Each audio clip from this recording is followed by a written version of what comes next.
বিধায়ক মহোদয়, মঞ্চত উপস্থিত আমাৰ শিক্ষাগুৰুসকল, জ্যেষ্ঠ সংগঠক, আমাৰ মুৰব্বীসকল, বিভিন্ন অনুষ্ঠান প্ৰতিষ্ঠানৰ লগত জড়িত আমাৰ মুৰব্বীসকল, জাতীয় জনগোষ্ঠী অৰ্গেনাইজেশ্যনৰ সভাপতি সম্পাদকসকল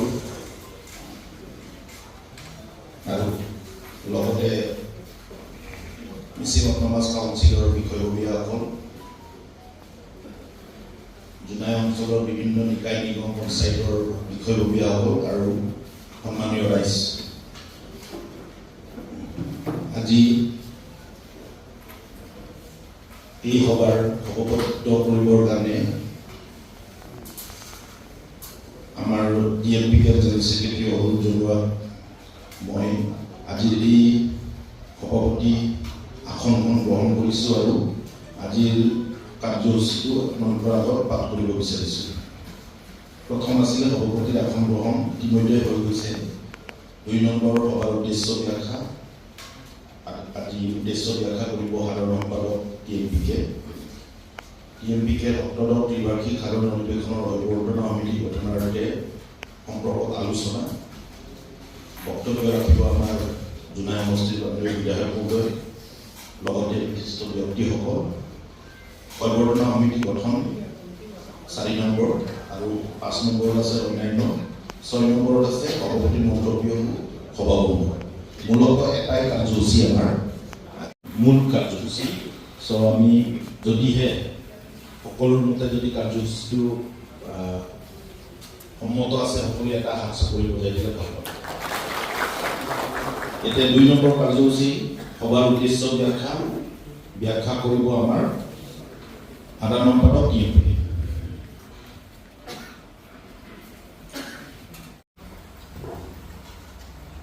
টাকা মিছিং পৰিক্ৰমা 1971 চনত প্ৰতিষ্ঠা লাভ কৰাৰ পৰা মিছিং জনগোষ্ঠীটোৰ উন্নতিৰ কাৰণে সৰ্বতো প্ৰকাৰ ৰাজনৈতিক, আৰ্থ-সামাজিক, সাংস্কৃতিক, শিক্ষা, ক্ৰীড়া এইসমূহ দিশত বিভিন্ন সমস্যাৰ সমাধানৰ লগতে মিছিং জাতিটোক বৰ্তমান সময়ত বিশ্ব দৰবাৰত অন্য জনগোষ্ঠীৰ সৈতে ফেৰ মাৰি আগবঢ়াই নিবৰ কাৰণে অবিৰতভাৱে সংগ্ৰাম কৰি আহিছে। আৰু কেৱল মিছিং জনগোষ্ঠীটোৰ কাৰণেই নহয়, অসমৰ বিভিন্ন সমস্যাসমূহৰ লগতে অসমৰ জনগোষ্ঠীয়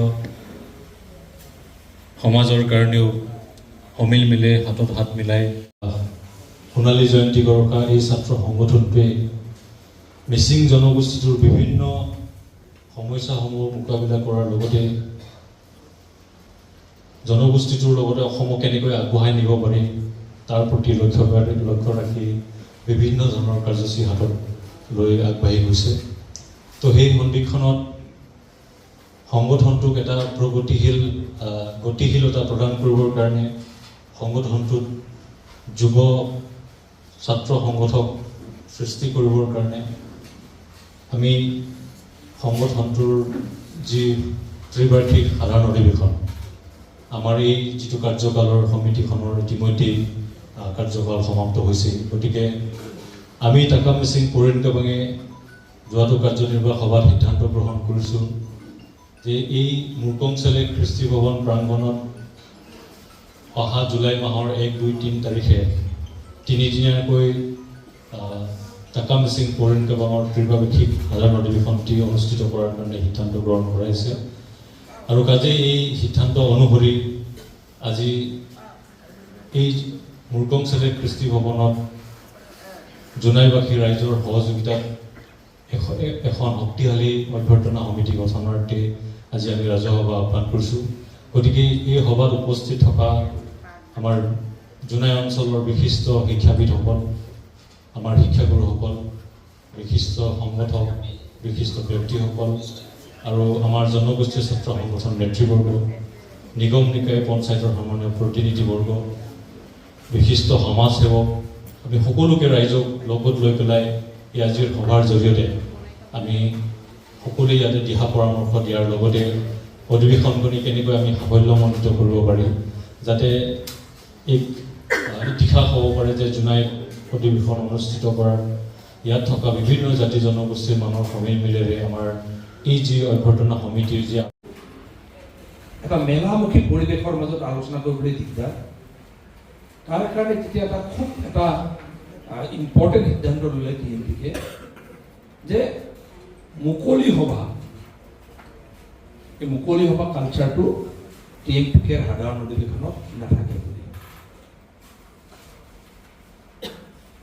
কিন্তু মুকলি সভা পাতোঁতে যিটো পেণ্ডেল বনোৱা হয় সেইটো এদিনৰ কাৰণে কৰা হয়। আৰু মই বহু ডাঙৰ ডাঙৰ অনুষ্ঠানবোৰৰ মুকলি সভাবোৰ চাওঁ, অসম সাহিত্য সভাৰ মুকলি সভাবোৰ যেতিয়া চাওঁ, একচুৱেলি মুকলি সভাত যেতিয়া চিৰিয়াছ ডিছকাশ্যন হয় এই 100-150টা বহি থাকে অডিয়েঞ্চ। আৰু ডেলিকেট ছেশ্যনটোত ভিতৰুৱা জেগাত কৰে, তাত গোটেই অসমৰ ডেলিগেটবোৰ লগ খাই চিৰিয়াছ ডিছকাশ্যন তাত কৰে। আৰু এটা মেলামুখী পৰিৱেশ যেতিয়া গঢ় দিয়া যায়, মানুহবোৰে ফটো তুলি ঘূৰি গেটত এবাৰ ফটো তোলে, এবাৰ এই বুক ফেয়াৰত এবাৰ ফটো তুলিব, খাদ্য মেলাত এবাৰ ফটো তুলিব, এবাৰ গোটেই অঞ্চলটো ঘূৰি মেলি থাকোঁতে এই আপোনাৰ ছেমিনাৰ এটা বা এটা খুব চিৰিয়াছ টপিক এটা মুকলি সভাৰ মঞ্চৰ পৰা চলি থাকে, সেই চিৰিয়াছ টপিকটো নুশুনে। বৰঞ্চ কেতিয়াবা এনেকুৱা এটা পৰিৱেশ হয়, মঞ্চত যিমান মানুহ আছে তাতকৈ কম মানুহ এই আপোনাৰ দৰ্শক চলি থাকে। কিন্তু আচল যিটো হয় বেচিকেলি গোটেই অসমৰ বিভিন্ন অঞ্চল বা ডেলিগেটবোৰ আহে অনুষ্ঠানবোৰত, সেই ডেলিগেট ডিছকাশ্যনটো চিৰিয়াছ ডিছকাশ্যনবোৰ হয়। ত' লাষ্টত আমি এটা সিদ্ধান্ত ল'লোঁ, যদি মুকলি সভা পাতি যদি ৰাজহুৱা সভাই পাতিব লাগে, বেলেগ এদিন পাতিব লাগে ডাঙৰকৈ, 10,000 মানুহ বোলে 20,000 মানুহ বোলে ভালকৈ পাতিব লাগে, তাত কাক কাক মাতিব লাগে, বক্তা হিচাপে মাতিব লাগে। কিন্তু অধিৱেশন যেতিয়া হয়, অধিৱেশনে কেন্দ্ৰীয় সমিতি, এতিয়াৰ কেন্দ্ৰীয় সমিতিয়ে যোৱা 2 বছৰ 2.5 বছৰ কি কি কৰিলে, সফলভাৱে নেতৃত্ব দিলে নাই, ক'ত ক'ত আমাৰ ভুল হ'ল, তাৰ পৰা শুধৰণি কৰি অহা আৰু 2 বছৰ 2.5 বছৰ আমি কেনেকৈ কাম কাজ কৰিম, তাৰ এটা ৰোডমেপ বনোৱাৰ কাৰণে খুব চিৰিয়াছ ডিছকাশ্যন কৰিবলগীয়া হয়। তাত যিখিনি ৰিচোৰ্চ পাৰ্চন বক্তা, ভাল ভাল বক্তা মাতিব লাগে, তাত মাতি মেলি ডেলিগেট ছেশ্যনটোত যিসকলে গাঁৱত গৈ নেতৃত্ব দিবগৈ, সিহঁতক ভালকৈ প্ৰশিক্ষণ হেভিৰ টাইপ, অৰিয়েণ্টেশ্যন হেভিৰ টাইপ, ভাল ভাল বক্তাসকলে ভাল কথা ক'ব, তাত গৈ গাঁৱত গৈ আঞ্চলিক কমিটি হওক, আমাৰ গাঁৱৰ কমিটিয়ে ৰাইজক অৱগত কৰিব, তাৰপাছত গোটেই বিষয়টো নেতৃত্ব দিব গোটেই অসমজোৰা।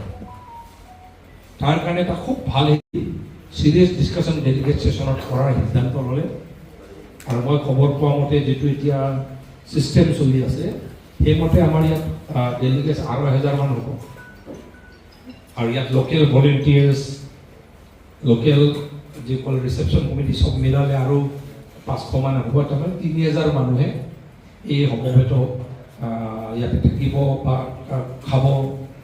তাৰ কাৰণে যিহেতু তাৰিখটো জুলাই মাহত পৰিছে, গৰম বন্ধ আৰম্ভ হ'ব, মই ভাবোঁ ইয়াত এতিয়া আমাৰ শিক্ষানুষ্ঠানবোৰ যিহেতু গৰম বন্ধ যদি হয়, থকা খোৱাৰ অসুবিধা হ'ব, নথকা খোৱাৰ অসুবিধা হ'ব নালাগে। আৰু বাকী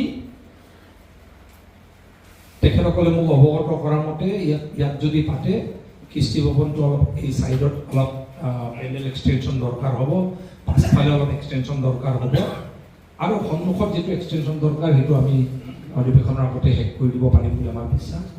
খুব সুন্দৰভাৱে আমি পাতিব পাৰিম। আৰু অভ্যৰ্থনা সমিতিৰ আমাৰ দায়িত্ব থাকিব, বিধায়ক হিচাপে মোৰ এজন দায়িত্ব থাকিব। মই প্ৰাক্তন এইটো সংগঠনৰ, মই প্ৰথম TMPকে সোমাওঁতে কেন্দ্ৰীয় সমিতিৰ সদস্য হিচাপে সোমাইছিলোঁ 93। তাৰপাছত 95ত মই জইণ্ট ছেক্ৰেটাৰী হৈছিলোঁ। তাৰপাছত পৰৱৰ্তী সময়ত মই জেনেৰেল ছেক্ৰেটাৰী হৈছিলোঁ। তাৰপাছত আকৌ মই প্ৰেচিডেণ্ট হৈ TMPকে প্ৰেচিডেণ্ট হৈ মই কাৰ্যকাল চলালোঁ। তাৰপাছত 2001 চনত সংগঠন সেই সময়ত সিদ্ধান্ত ল'লে মই MLA খেলিব লাগিব। 2001 চনত মই TMPকে সভাপতি পদ ৰিজাইন দি MLA খেলিবলগীয়া হ'ল। এইকাৰণে এটা প্ৰাক্তন TMPকে কৰ্মী হিচাপে আৰু জোনাই সমষ্টিৰ বিধায়ক হিচাপে মই ভাবোঁ আমাৰ যিটো দায়িত্ব থাকিব, মানুহখিনি আহিব খুব বেছি, গোটেই অসমৰ গোটেই 2,500 মানুহ আহিব, আলহী আহিব, সিহঁতক ইয়াত ভালকৈ মিটিং কৰিব পৰা পৰিৱেশ এটা ভালকৈ দিব লাগিব, ভালকৈ একদম সুস্থভাৱে ডিছকাশ্যন কৰিব পৰা পৰিৱেশ এটা ইয়াত দিব লাগিব, পঢ়া, তাৰপাছত থাকিব পৰাকৈ ভাল জেগা ৰুমবোৰ দিব লাগিব, পেচাব পায়খানা কৰাৰ সুযোগটো ভালকৈ দিব লাগিব, চাফ চিকুণকৈ, তাৰপিছত খোৱা বোৱাটো ভালকৈ কৰিব পৰাকৈ সুযোগটো চাফ চিকুণকৈ দিব লাগিব। আৰু মই ভাবোঁ সেই দায়িত্ব যদি ভালকৈ পালন কৰোঁ, বাহিৰৰ মানুহবোৰে আহিব ধুনীয়াকৈ আহি। আৰু এতিয়া মোৰ মনত আছে সেই আগৰ দিনৰ পৰিৱেশ নাই আৰু। মই TMPকে সোমোৱাৰ আগতে কটন কলেজৰ জেনেৰেল ছেক্ৰেটাৰী হৈ ওলাই আহি প্ৰথম মিচিং জাতীয় সংগঠনৰ মই মিটিং এটেণ্ড কৰিছিলোঁ শদিয়া আগম সভা, মিচিং সাহিত্য সভা। তেতিয়া মই চিলাপথাৰৰ পৰা ডেলিগেটছ হৈ গৈছিলোঁ। আৰু যেতিয়া ডেলিগেটছ হৈ গৈছিলোঁ তেতিয়া মোৰ এটা অনুভৱ হৈছিলে, আজি TMPকে সিদ্ধান্ত ল'লে সেই কথাটো তেতিয়া মোৰ অনুভৱ হৈছিলে। চবতকৈ বেছি টকা খৰচ কৰি খুব ডাঙৰ পেণ্ডেল এটা বনাই থৈছিল, ষ্টেজ পেণ্ডেল বনাই থৈছিল। কিন্তু এইটো 3 দিন ধৰি এইটো ব্যৱহাৰ হোৱা নাই। কিন্তু মুকলি সভা সেইদিনা আছে, তেতিয়া আমাৰ গৱেষৰ পিকু মন্ত্ৰী আহিব, সেইদিনা মুকলি সভা হ'ব। সেইকাৰণে প্ৰথম 3 দিনটোত 4 দিনীয়া আছিল, প্ৰথম 3 দিনটোত ব্যৱহাৰ হোৱা নাই। ইমান ধুনীয়া পেণ্ডেল। শেষৰ দিনা মুকলি সভা হয়, মুকলি সভাত VIP সকল 11টা বজাৰ পৰা আহে, মিটিং হ'ব, ৰাতি ফাংচন হ'ব। কিন্তু আচল ডেলিগেট ছেছন য'ত হৈছিলে সেইটো খেৰ পাৰি ভগা স্কুল এটা আছিলে, এই বেৰাবোৰ ভগা আৰু খেৰ পাৰি টেবুল এনেকৈ কৰি, টেবুল ক'তো পৰা নাছিলে, তেতিয়া সেই লেম্প লগাই চাকি জ্বলাই ডেলিগেট ছেছনটো হৈছিলে। মই তেতিয়া খেৰত বহি মই ভাবিছোঁ মিচিং মানুহৰ ভাষাৰ ভৱিষ্যতটো আলোচনা কৰাৰ কাৰণে, সাহিত্যৰ ভৱিষ্যতটো আলোচনা কৰাৰ কাৰণে 3 দিন 3 ৰাতি য'ত মিটিং হয় তাৰ অৱস্থা এইটো। আৰু মই বাৰে বাৰে মই TMPকে কওঁ, টাকা মিচিং পইণ্ট কেইবাঙক, আমি যিসকল ছাত্ৰ ছাত্ৰীয়ে অধিক নম্বৰ 190% পাইছে, 180% পাইছে, তেওঁলোকৰ কথা আমি চিন্তা কৰোঁ। কিন্তু যিসকলে 3rd ডিভিজন পাইছে বা যিসকলে ফেইল কৰিছে, তেওঁলোকৰ ব্যৱস্থা আমাৰ লগত নাই। সেই মন্ত্ৰটো আমি জানা নাই মানে। সেইকাৰণে মই জিলা কমিটিক আজি 3 বছৰ আগৰ মই কৈ আছোঁ, যিসকল আমাৰ ছাত্ৰ ছাত্ৰীয়ে বা আমাৰ অঞ্চলত ফেইল হৈ আছে বিভিন্ন কাৰণত, তেওঁলোকক আমি উৎসাহ উদ্দীপনা দিবৰ কাৰণে আমি আগবাঢ়িব লাগে। কিন্তু মই এই বছৰো দেখা নাই। সেইকাৰণে মই পুনৰ আজি কেন্দ্ৰীয় সমিতিৰ সন্মুখত মই আহ্বান জনাম, আমি শিক্ষাৰ দিশটো বা শিক্ষাৰ বিষয়টো আমি গুৰুত্ব সহকাৰে লৈ সেইসকল লোকৰো আমি চিন্তা কৰাটো ভাল হ'ব বুলি মই ভাবোঁ। গতিকে আৰু এটা কথা ভাল লাগিছে এটাই, আজি যিখন অধিৱেশন হ'ব এতিয়া 1, 2, 3 তাৰিখে, এই অধিৱেশনখন বিশেষকৈ মুকলি সভা নাই, বিভিন্ন দিশসমূহ আমি 3 দিনত আলোচনা কৰাৰ যি চিন্তাধাৰা কৰিছে এইটো ভাল হৈছে। আৰু বিশেষকৈ আমি 2 দিনহে আলোচনাৰ সময় পাম আমাৰ লগত। হয়তো প্ৰথম 1 তাৰিখে 3টা বজাত আহিব ডেলিগেটছবিলাক, 2 তাৰিখ 3 তাৰিখে আকৌ যাওঁ কৰি থাকিব। গতিকে সেইটো অলপ পৰিৱৰ্তন হ'ব লাগে। যিমান সময় যিমান ঘণ্টা মিটিং কৰিম সিমান ঘণ্টাই আমি প্ৰতিনিধিবিলাক থাকিব লাগে। কিন্তু যদি বাস্তৱ দিশত যদি চাওঁ, 3 তাৰিখে 3টা বজাৰ লগে লগে ট্ৰেইন যাব, তাৰপৰা আকৌ বিচাৰি নাপাব। গতিকে এই পৰিৱেশ হ'ব নালাগে। গতিকে 3 দিন আমি সময় দিছোঁ, যিহেতু তেওঁলোক ৰাইজৰ প্ৰতিনিধি, তেওঁলোক অঞ্চলৰ প্ৰতিনিধি, অঞ্চলৰ যিটো সমস্যা আছে, জাতিৰ যিটো সমস্যা আছে, সেই জাতিৰ সমস্যাখিনিক আমি নিৰ্দিষ্ট সময়ত উপস্থাপন কৰিবৰ কাৰণে মই সকলোকে আহ্বান জনাইছোঁ।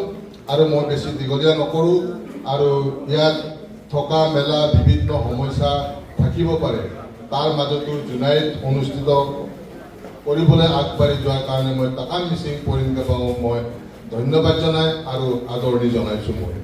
আৰু এই ক্ষেত্ৰত অভ্যৰ্থনা সমিতিৰ ক্ষেত্ৰত বেছিকৈ আজি যদি কওঁ, সভাপতি প্ৰস্তাৱ কৰিব 3জনে মনটো বেয়া লাগিব, মোকে নিদিলে মোকে দিলে বুলি। গতিকে এইটো মই কৰাতকৈ আমি সাংগঠনিক দিশত আমি যিধৰণে কৰোঁ সৰ্বপ্ৰথমে মই উপদেষ্টা মণ্ডলীৰ তালিকা যিটো প্ৰস্তুত হৈছে এইটো মই আপোনালোকৰ আগত পঢ়ি দিছোঁ। Doctor Raisor Pegu, principal general science college, এখেত উপদেষ্টা থাকিব। ক্ৰমান্বয়ে আমাৰ দ্বিতীয় ডক্টৰ দীপক কুমাৰ দলে, প্ৰিন্সিপাল মহাশয় college, mister Janmejoy Agarwala, retired principal general higher secondary school, mister Sachin Doley, principal Simen Chapori college, mister Kageshwar Pegu, general girls college principal, mister Kagen Pawa, principal junior general girls senior secondary school, mister Pranjit Pegu, principal general higher secondary school, Girin Bora, vice president Mising Banekaba, Chandiram Pegu, ex chairman Mising বিভাগ কাবা, টিকেশ্বৰ আগৰৱালা, নেচাৰ লবা, retired subject teacher, Madhav Chandra পাৱাৰ, retired teacher কৰ্মী, শংকৰ দায়ক, x TMBK, Bhabani দেৱাৰী, ECMSC, বীৰবাদুৰ Limbu, Shashi locker.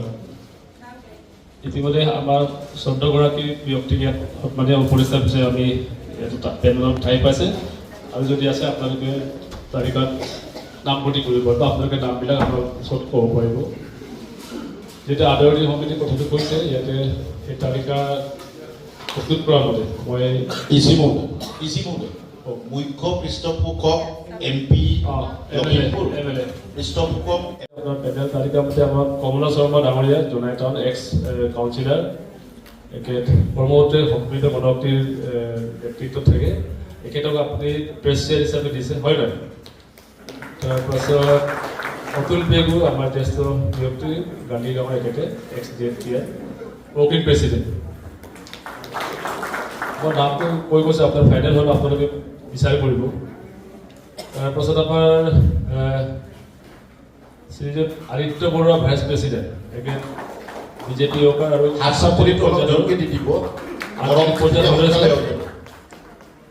ইয়াৰ পাছত জ্ঞান শৰ্মা, লাচিত নগৰ জোনাই, এখেত ভাইচ প্ৰেচিডেণ্ট, আমাৰ AJYCP নেতা। তাৰপাছত মিছেছ কনকলতা এগন, আমাৰ ভাইচ প্ৰেচিডেণ্ট হিচাপে ইয়াত মহিলা